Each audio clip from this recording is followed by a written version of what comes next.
Congratulations on this deal. So a record order here. What does this mean for your outlook? It means very much for the whole industry, for the whole of Volvo Trucks and all our customers. And it's a really proof point on that we can now move for them to fossil-free transports. And the transformation is actually happening now towards zero-emission trucks in operations. This deal is a big deal that we have done close to the largest company in Northern Europe for logistics and shipping transport, and there is 100 units of electric FM model for Volvo Trucks. This is a big deal for Volvo Trucks, as I mentioned, and we also think that this is the largest electromobility deal for heavy-duty trucks. And this is also then a firm order. It is firm production planned for us now we start production in the end of 2022, and we will continue into 2023 as well. So this is a big moment for us all at Volvo Trucks and the Volvo Group and all our customers and the complete industry, I have to say. Roger, give us a sense of the size and scale of your ambitions. What are your sales targets for these electric trucks 6 months, 12 months down the line? We have the big intention to scale up then the volume in terms of electromobility trucks. We are selling electrical trucks every day for the moment. We started with the medium-duty segment, having serial production in 2019, and now we want to scale up the volume. We have set the ambitious target in 2030, 50% of volume should be fossil-free products, and in 2040 we should only sell them fossil-free products. So as you say, an ambitious target, but of course, Roger, the entirety of the auto industry has been grappling with supply chain issues, chip shortages. How has that affected you in the near term, and could this impact that ambitious target you've set as well? When we're talking about the supply chain situation, we have a purchasing organization, manufacturing organization working very heavily with the supply chain situation. And we will then talk about this more in detail when we will display our Q3 report in the end of this month. OK, can you give us a sense, though, of where the supply chain pressures are most acute for your businesses? Is it within chips? Is it batteries? Is it the glass panels? Give us some sense of where the squeeze is being felt and how long you expect it to be sustained.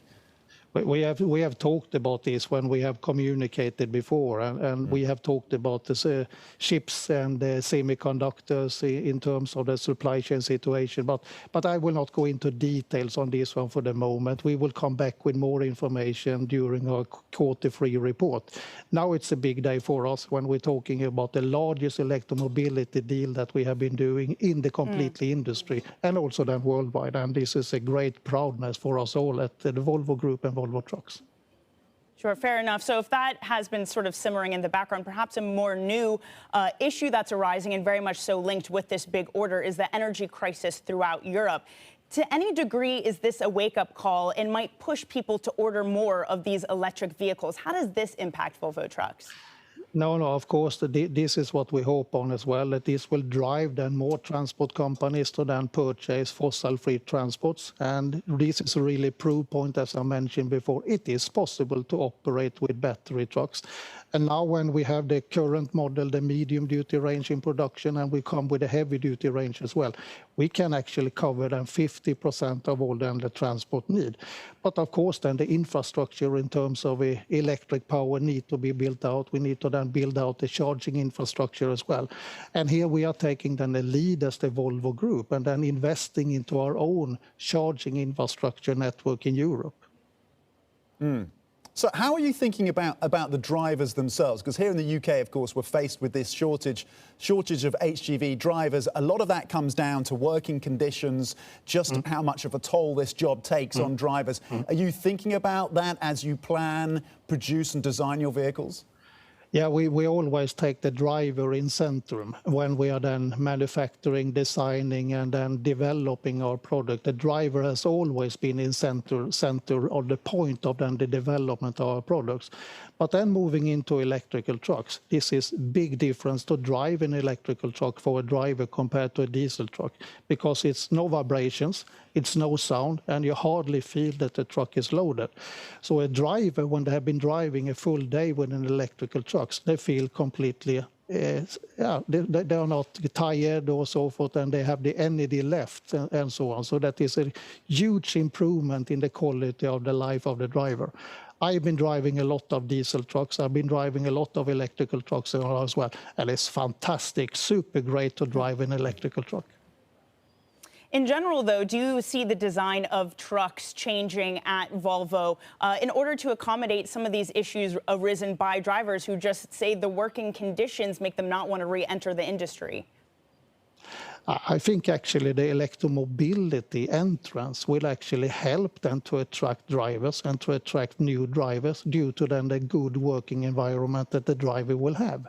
And I hope that that will have a big benefit on the profession as drivers. And we need to all then work with and attract more drivers into the industry. We are working with various education program, driver program in many parts of the world to help then the industry and our customers then to get more in drivers into their business, because we need to then have transport equipment and drivers to then move equipment around the world. Before we let you go, Roger, do you have a strong view on batteries versus hydrogen cells? Do batteries become so good in terms of density and cost and size that they dominate, or does hydrogen have a real role here? What we say really that we are working with different alternatives. Now we have been focusing very much on battery electric trucks, where we have done in different segments. We also done looking into the heavy segment, where we then go for fuel cells, and we think that these products will come out in the second half of this decade. And there is where our focus is, and then to develop, and that we are then having a firm direction on.